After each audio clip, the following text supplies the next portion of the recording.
¿Por qué el libro más corto de todo el Antiguo Testamento contiene la sentencia de muerte más definitiva y aterradora de la Biblia? ¿Y por qué su autor, Abdías, es un hombre del que no sabemos absolutamente nada? Es una voz sin rostro, un profeta sin historia, cuya única tarea registrada fue transmitir un decreto divino de aniquilación total. No se trata de una profecía de advertencia para Israel o Judá. Es un veredicto final contra una nación vecina, el orgulloso Edom. Abdías emerge del silencio, pronuncia un mensaje de tan solo 21 versículos y desaparece para siempre, dejando tras de sí una palabra que resonaría durante siglos. El hombre era un fantasma, mientras otros profetas, como Isaías o Jeremías, interactuaban con reyes y moldeaban la política de su época. Abdías operaba en las sombras. Su nombre significa siervo del Señor, y quizá esa sea la única biografía que necesitamos. No fue enviado a los palacios de Jerusalén, pero su alma estaba fija en las fortalezas de Piedra Rojiza del Sur. Portaba un mensaje que no ofrecía arrepentimiento, ni misericordia, ni segundas oportunidades.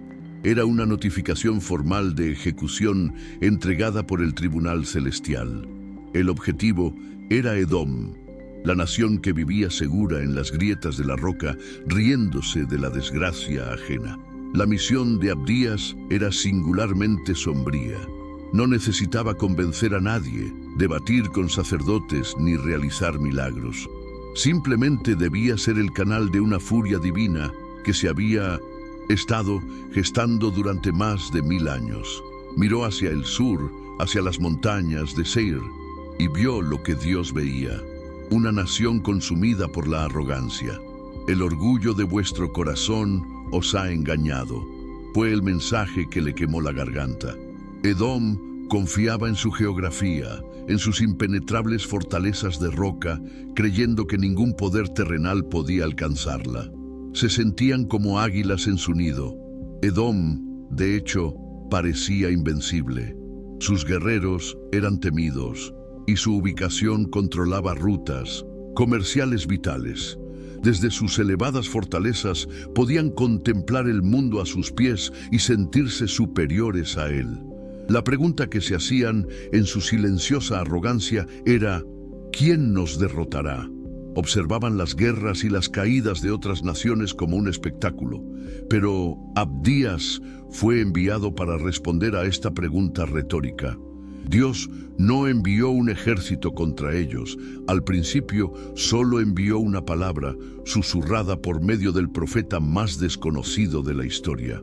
La profecía fue directa, precisa y brutal. Así dice el Señor Dios acerca de Edom: He aquí, te haré pequeño entre las naciones, serás muy despreciado.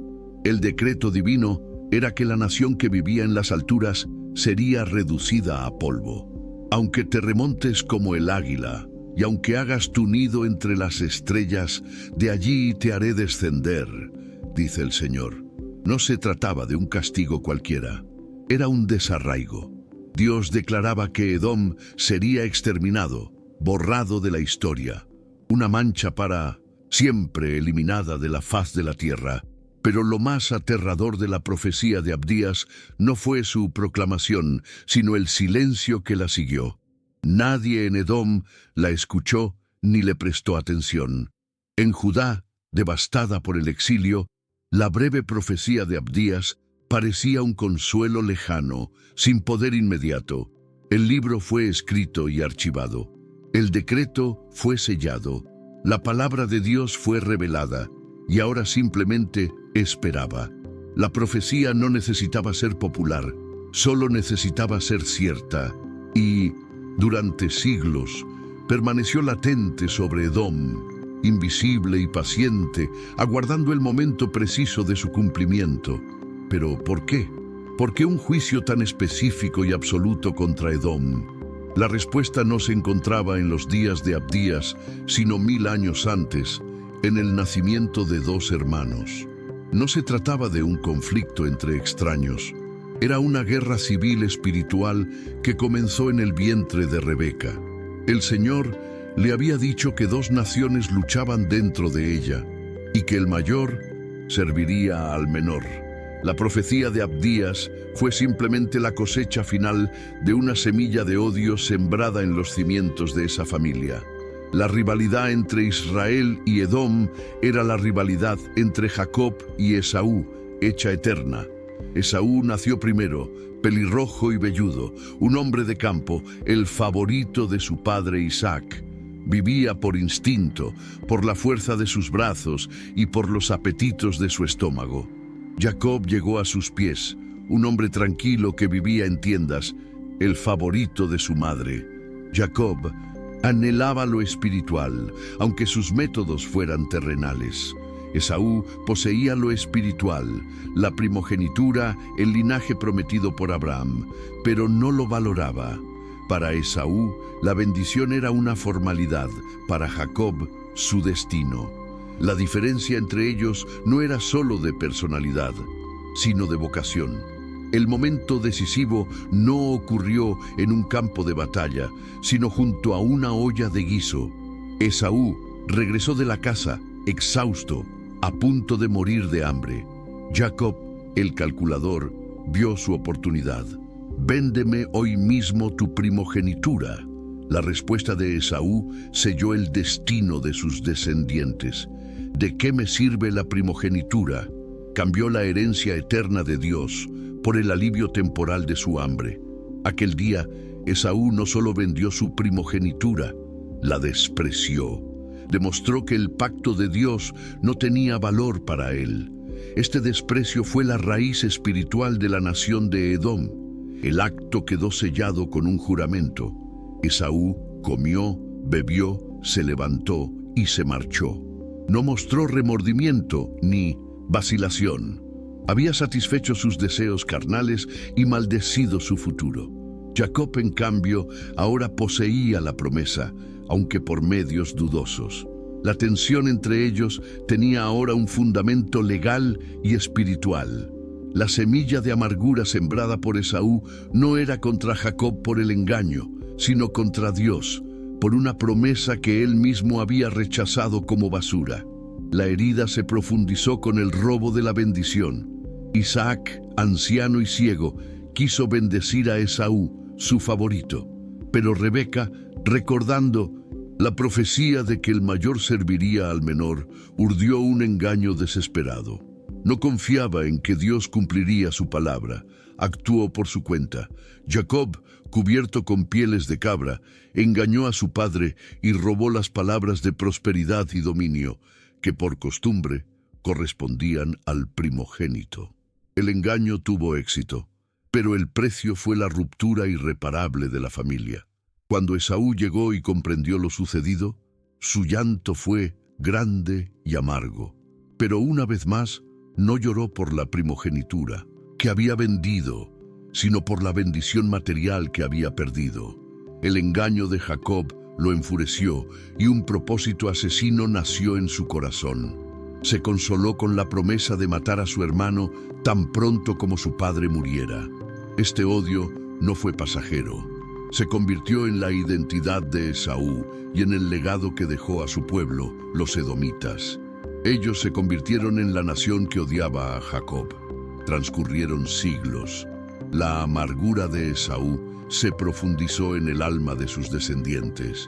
Y entonces llegó el día que Edom siempre había anhelado. En el 586 a.C., el imperio babilónico, bajo el mando de Nabucodonosor, sitió Jerusalén. Los hijos de Jacob estaban atrapados, hambrientos y desesperados. El asedio fue brutal, quebrantando no solo las murallas, sino también el espíritu de la nación del pacto. Durante meses, los clamores dentro de la ciudad santa se hicieron más fuertes a medida que el hambre daba paso a la desesperación. Y mientras tanto, al sur, la nación hermana de Edom observaba desde sus seguras fortalezas en las montañas. Edom no se sentía amenazado por Babilonia. Se habían posicionado políticamente para beneficiarse de la guerra. Desde sus fortalezas en Seir tenían una vista privilegiada de la agonía de Judá. No sentían compasión, no veían a sus parientes, los descendientes del hermano gemelo de su patriarca. En cambio, sentían una oscura satisfacción, un placer cruel al ver a la nación de Jacob, la que había recibido la bendición y la promesa, finalmente humillada y quebrantada. El odio milenario estaba a punto de saciarse. Cuando finalmente cayeron las murallas de Jerusalén, se desató el caos. Los soldados babilonios irrumpieron y comenzó la masacre. El templo de Salomón, morada de la gloria de Dios en la tierra, fue saqueado e incendiado. Hombres fueron pasados a espada, mujeres violadas y niños asesinados. El fuego consumió la ciudad santa mientras el sonido de huesos quebrándose y los gritos de los moribundos llenaban el aire. Fue el momento más bajo en la historia de Israel, un aparente abandono total por parte de Dios. En ese momento de suprema agonía, Edom reveló su verdadera naturaleza. No solo observaron, sino que celebraron. Mientras el fuego rugía, los edomitas, apostados en sus puestos de observación, animaban a los babilonios a gritos: «¡Destrúyanlo!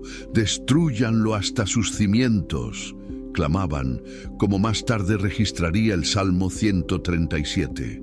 Se regocijaron con el dolor de su hermano. El odio de Esaú resonó con más fuerza en las gargantas de sus descendientes, quienes celebraron la destrucción del linaje prometido. La profecía de Abdías se acercaba. La traición de Edom se puso en marcha. Cuando los babilonios terminaron el saqueo principal, los edomitas descendieron de sus rocas como buitres. Entraron en la ciudad humeante y saquearon lo que quedaba, robando las pocas pertenencias que los traumatizados supervivientes intentaron rescatar. Se jactaron de su fuerza, burlándose de los caídos. Patearon al hombre que ya estaba en el suelo. Se convirtieron en cómplices voluntarios y entusiastas de la destrucción de su propia sangre. Este fue el crimen que selló su destino. Fue el acto que Dios, a través de Abdías, consideró imperdonable. Los edomitas no se limitaron al saqueo. Se dirigieron a las encrucijadas, a los pasos de montaña, a las rutas de escape que los refugiados de Judá usaban para intentar salvar sus vidas. Se apostaron allí como cazadores. Capturaron a los aterrorizados supervivientes, hombres, mujeres y niños, que eran sus parientes, y en lugar de ofrecerles refugio, los entregaron a los babilonios para que los ejecutaran o los vendieran como esclavos. Fue el acto final de traición familiar, cometido el día de la angustia de Jacob. En ese preciso instante, mientras Edom se limpiaba las manos de la sangre de Judá y contaba el botín robado, la silenciosa profecía de Abdías, guardada en los rollos sagrados, se convirtió en un tribunal activo. El cielo había presenciado el crimen, lo que para Edom fue un acto de oportunismo político y venganza familiar. Para Dios fue la gota que colmó el vaso y provocó que la copa de su ira rebosara. La acusación formal del profeta resonó ahora en la sala del trono divino. Por la violencia cometida contra tu hermano Jacob, la vergüenza te cubrirá y serás exterminado para siempre. El juicio ya no era algo futuro, había comenzado. La profecía de Abdías no era genérica, era un reflejo del crimen de Edom. El profeta había escrito: «No debiste alegrarte del pueblo de Judá en el día de su calamidad, ni regocijarte con ellos en el día de su ruina». Este era el núcleo de su pecado, complacerse en el sufrimiento de su hermano. Y añadía: «No debiste entrar por la puerta de mi pueblo en el día de su calamidad, ni apoderarte de sus posesiones». Hicieron exactamente lo que la profecía les prohibía, y al hacerlo activaron la maldición que la acompañaba. Abdías invocó el principio del castigo divino. Como hiciste, así se te hará. Tu acción recaerá sobre ti. Esta fue la sentencia. Edom, que se había aliado con el invasor Babilonia para destruir a su hermano, sería ahora destruido por aquellos en quienes confiaba. La ironía divina es paciente, pero terriblemente precisa. El primer golpe contra Edom no vendría de Israel, débil y cautivo, sino de las mismas potencias paganas a las que Edom había ayudado. La maquinaria bélica a la que habían aplaudido se volvería ahora contra ellos. No tardó mucho. Pocos años después de la caída de Jerusalén, el equilibrio de poder cambió. El propio imperio babilónico, quizá bajo el mando de Nabonido, dejó de ver a Edom como un aliado útil y lo convirtió en su próximo objetivo. Los ejércitos que habían marchado contra Jerusalén ahora marchaban hacia el sur, a Seir. Los edomitas, seguros en sus fortalezas rocosas, se vieron de repente sitiados. Quienes habían gritado «¡Arrasadla!», ahora oían los gritos de guerra del enemigo a las puertas de su ciudad. La arrogancia de Edom, su confianza en sus montañas, era precisamente lo que Abdías había profetizado. El orgullo de tu corazón te ha engañado. Creían que nadie podía alcanzarlos en su nido de águila. Pero los babilonios, maestros del asedio, hicieron lo impensable, escalaron las rocas y asaltaron las fortalezas inexpugnables. El terror que Edom había presenciado en Jerusalén ahora era suyo. El profeta había dicho, aunque vueles como un águila, de allí te haré descender, afirma el Señor. La palabra se cumplió literalmente. Poderío militar de Edom y destruyó su soberanía nacional. Pero no fue la aniquilación total que Abdías había previsto. Fue, en cambio, el comienzo de un desmantelamiento lento y gradual. Los edomitas fueron expulsados de su rocosa tierra natal, Seir. Se vieron obligados a migrar, convirtiéndose en un pueblo desplazado, al igual que los refugiados de Judá. Se desplazaron hacia el oeste y el sur, adentrándose en territorio de Judá, una zona que más tarde se conocería como Idumea.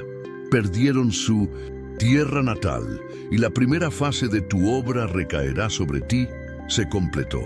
Establecidos en Idumea, al sur de Judá, los edomitas se convirtieron en una nación tapón. Habían perdido su gloria, su posición elevada y su seguridad. Ahora eran simplemente un pueblo más en el turbulento crisol de Oriente Medio. Cuando los judíos regresaron del cautiverio babilónico para reconstruir Jerusalén, la antigua animosidad aún persistía. La herida de Esaú y Jacob seguía abierta. Los edomitas seguían siendo una espina clavada en el costado de Israel, pero ya no eran la orgullosa nación de las rocas. Eran simplemente vecinos resentidos que vivían entre las ruinas de su antigua arrogancia. La profecía de Abdías, sin embargo, no solo anunciaba un cambio, sino un exterminio. El siguiente golpe llegó siglos después y fue la ironía más amarga de todas. No provino de un imperio extranjero, sino del mismo hermano al que habían traicionado. Alrededor del 125 a.C., el líder judío de la dinastía Asmonea, Juan Hircano, conquistó Idumea. Los descendientes de Jacob, ahora militarmente superiores, subyugaron a los descendientes de Esaú. La profecía de Rebeca, el mayor servirá al menor, se cumplió militarmente de inmediato. Pero Juan Hircano no se contentó con simplemente dominarlos. Les dio a elegir entre dos opciones que sellarían su destino final: el exilio o la asimilación total. Los edomitas fueron obligados a aceptar la fe judía, a circuncidarse y a obedecer la Torá. Para sobrevivir, el pueblo de Esaú tuvo que convertirse, al menos exteriormente, en el pueblo de Jacob. La nación de Edom fue borrada del mapa. Dejaron de existir como entidad cultural o religiosa diferenciada. Fueron absorbidos por aquellos a quienes más odiaban. La palabra de Abdías sobre su exterminio se estaba cumpliendo, no solo por la espada, sino también por la asimilación. La profecía de Abdías fue singular. Mientras que otros profetas anunciaron la restauración de naciones como Egipto, Asiria o Babilonia en un futuro, para Edom no existía tal promesa. La sentencia fue absoluta: seréis exterminados para siempre. Al ser obligados a convertirse al judaísmo, su linaje, su nombre y su identidad se disolvieron. Ya no eran Edom, se convirtieron en edomitas, una provincia judía. El odio que albergaban hacia Jacob provocó que su propia identidad fuera devorada por él. La ironía final y más oscura se manifestó con el hombre más famoso de Idumea, Herodes el Grande. El rey que gobernaba Judá cuando nació Jesús era edomita. Superficialmente parecía que Esaú por fin reinaba sobre Jacob. Pero Herodes era un rey títere de Roma, despreciado por los judíos precisamente por su linaje edomita. Era un hombre paranoico que masacró a su propia familia e intentó matar al Mesías. Era la personificación suprema de la ira vacía de Esaú. Intentó asegurar su legado reconstruyendo el mismo templo que sus antepasados habían celebrado ver destruido. El reinado de Herodes y sus descendientes no fue el triunfo de Edom, fue su último suspiro. Fue la convulsión final de un linaje maldito. Gobernaron no con la bendición de Dios, sino con el permiso de César, bañados en sangre e ilegitimidad. La palabra de Abdías obraba en las sombras de la historia. El linaje de Esaú se había convertido en un veneno en las venas de Judá, y como todo veneno, estaba destinado a ser purgado. La aniquilación total era casi completa. La escena final de la tragedia de Edom se sitúa en el año 66 d.C., con el estallido de la gran revuelta judía contra Roma. Los edomitas, ahora nominalmente judíos, vivían en el sur. Tenían que elegir y, en un último arrebato de su antigua identidad, marcharon sobre Jerusalén. No marcharon para defender la ciudad santa ni el pacto de Dios. Marcharon atraídos por el caos, el olor a sangre y la oportunidad de participar en la destrucción del legado de Jacob, aun cuando ahora estuvieran ligados a él. Dentro de las murallas de la ciudad sitiada, los idumeos no trajeron salvación, sino terror. Se aliaron con la facción más radical y violenta de los celotes. En lugar de luchar contra los romanos que se aproximaban, participaron en una cruenta guerra civil en Jerusalén, contribuyendo a la masacre de los sacerdotes y los ciudadanos más moderados. El espíritu de Esaú, el odio hacia su hermano, tuvo una última explosión. Ayudaron a profanar el templo que Herodes, su rey edomita, había reconstruido. Mientras el hambre y la guerra civil asolaban Jerusalén desde dentro, el general romano Tito estrechaba el asedio desde fuera. Cuando finalmente invadió la ciudad en el año 70 b.C., no hizo distinción entre judíos y edomitas. La asimilación forzada llevada a cabo siglos antes por Juan Hircano tuvo ahora su consecuencia definitiva. Para Roma, todos eran rebeldes. El pueblo de Edom, que se había regocijado con la destrucción de Jerusalén por los babilonios, se encontraba ahora atrapado en la misma ciudad, sufriendo el mismo destino. La profecía de Abdías resonó por última vez sobre los adoquines ensangrentados. Como hicisteis, así se os hará. Los edomitas, que en el 586 a.C. habían apostado en la encrucijada para capturar a los refugiados judíos, se encontraron ahora sin escapatoria. Los soldados romanos no mostraron la misma misericordia que los edomitas jamás habían mostrado. Fueron perseguidos por las calles, masacrados en los atrios del templo y crucificados por miles. El linaje de Esaú y el de Jacob, unidos por la fuerza, cayeron juntos en el juicio. Pero existía una diferencia crucial. Para los judíos, la destrucción del año 70 d.C. fue una catástrofe que los condujo al exilio, pero sobrevivieron como pueblo, preservados por su alianza y sus libros. Para los edomitas fue la aniquilación. No tenían una alianza propia a la que regresar, carecían de identidad, lo habían apostado todo a su amargura, y cuando la tormenta amainó, el linaje de Esaú había sido extinguido. La espada romana culminó lo que los babilonios y los asmoneos habían comenzado. Tras la guerra, el historiador Josefo menciona a los edomitas como participantes, y luego silencio. El nombre Edom o Idumea desaparece de los registros históricos. No se vuelve a mencionar a estos como un grupo distinto. No fueron llevados cautivos. No formaron comunidades en el exilio. Simplemente dejaron de existir. La profecía de Abdías, el profeta más desconocido, sobre la nación más arrogante, se cumplió con una precisión literal y aterradora. Y seréis destruidos para siempre. Edom fue borrado del mapa. Hoy, nadie puede señalar a un edomita. Nadie habla su idioma, adora a sus dioses, ni reclama su linaje. Son una nota al pie de la historia, un pueblo que existió y luego dejó de existir, tal como lo predijo el profeta Abdías. El libro más corto del Antiguo Testamento se ha convertido en su epitafio más perdurable. Mientras que naciones poderosas como Egipto y Babilonia aún conservan una presencia geográfica e histórica, Edom fue arrasada y su lugar desapareció. La profecía de Abdías es un testimonio silencioso y aterrador de la exactitud de la justicia divina. El profeta no necesitaba ser famoso, bastaba con que su palabra fuera cierta. Durante siglos, el rollo de Abdías fue copiado, conservado y leído, incluso cuando la nación de Edom parecía fuerte e Israel débil. La palabra de Dios esperó pacientemente, observando cómo crecía la arrogancia de Edom, presenciando su traición en el 586 a.C. y supervisando su lenta y metódica destrucción a lo largo de los siglos siguientes.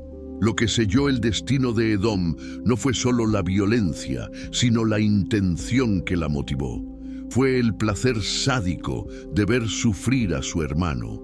Fue la arrogancia de sus fortalezas rocosas que creían un sustituto de la providencia divina. Depositaron su fe en la geografía en lugar de la misericordia. Y cuando llegó el día del juicio, las rocas en las que confiaban no pudieron ocultarlos, y la espada que blandían se volvió contra ellos. El principio de la retribución fue absoluto. En marcado contraste, Abdías también profetizó acerca de Israel. Aunque Jacob fue disciplinado, exiliado y castigado por sus propios pecados, la profecía sobre él anunciaba su restauración. Pero en el monte Sión habrá liberación, y será un lugar santo, y la casa de Jacob heredará su herencia. La destrucción de Jerusalén fue una poda severa. La destrucción de Edom fue un desarraigo total. Dios disciplina a sus hijos, pero destruye a sus enemigos. El pecado de Edom fue imperdonable porque constituyó un ataque directo contra el linaje del pacto, motivado por un odio que nació desde su nacimiento.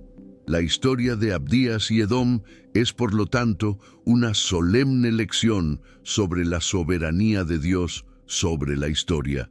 Demuestra que ninguna nación es invencible y que ningún pecado quedará impune, sin importar cuánto tiempo transcurra. El silencio de Dios no es aprobación. Pueden pasar siglos entre un crimen y su sentencia, pero para el Dios eterno es como si hubieran ocurrido el mismo día. La profecía de Abdías fue ignorada, pero permaneció como un centinela, esperando que la historia se ajustara al decreto divino. En definitiva, la caída de Edom no fue un mero acontecimiento geopolítico. Fue la resolución de una disputa familiar que comenzó con un plato de guiso. Fue la prueba de que despreciar la primogenitura espiritual, como hizo Esaú, tiene consecuencias eternas. Y fue la demostración más clara de que, aunque los hombres olviden una profecía y aunque el profeta sea desconocido, la palabra de Dios, una vez revelada, tiene el poder de transformar el mundo, derrocar naciones y cumplir su propósito con una precisión asombrosa y perfecta. La historia de Abdías, por lo tanto, no trata de un profeta olvidado, trata de un Dios que recuerda. Recordó la traición de Esaú, el desprecio por la primogenitura y el odio alimentado durante 1000 años. Y recordó la violencia de Edom el día de la calamidad de Jacob. La profecía de Abdías sirve como memorial, grabado no en la piedra erosionada del monte Seir, sino en la infalible palabra de Dios, que perdura para siempre. Nos obliga a preguntarnos qué estamos construyendo en nuestras vidas. ¿Algo basado en la arrogancia de nuestras propias fortalezas o en la seguridad del pacto de Dios? Este juicio contra Edom demuestra un principio espiritual aterrador, el pecado de regocijarse con la desgracia ajena. Edom fue juzgado no solo por sus acciones militares, sino también por la condición de su corazón. Miraron con alegría y se regocijaron, saquearon y se jactaron. La profecía nos advierte que Dios observa atentamente cómo tratamos a los demás en sus momentos de mayor debilidad. La cruel indiferencia, o peor aún, el placer en la desgracia ajena, es visto por el cielo como un acto de hostilidad directa contra Dios mismo, especialmente cuando los afligidos son su pueblo. El libro de Abdías permanece pequeño y silencioso, pero con un peso eterno. Es prueba de que ninguna palabra de Dios cae en saco roto. Puede esperar siglos, parecer latente, ser ignorada por naciones orgullosas, pero se cumplirá. Para Jacob, la promesa de restauración. Para Esaú, la promesa de aniquilación. Ambas se cumplieron con absoluta precisión. El profeta anónimo entregó un mensaje que sobrevivió al pueblo al que condenó, demostrando que la historia humana es simplemente el lienzo sobre el cual Dios cumple sus justos y terribles decretos.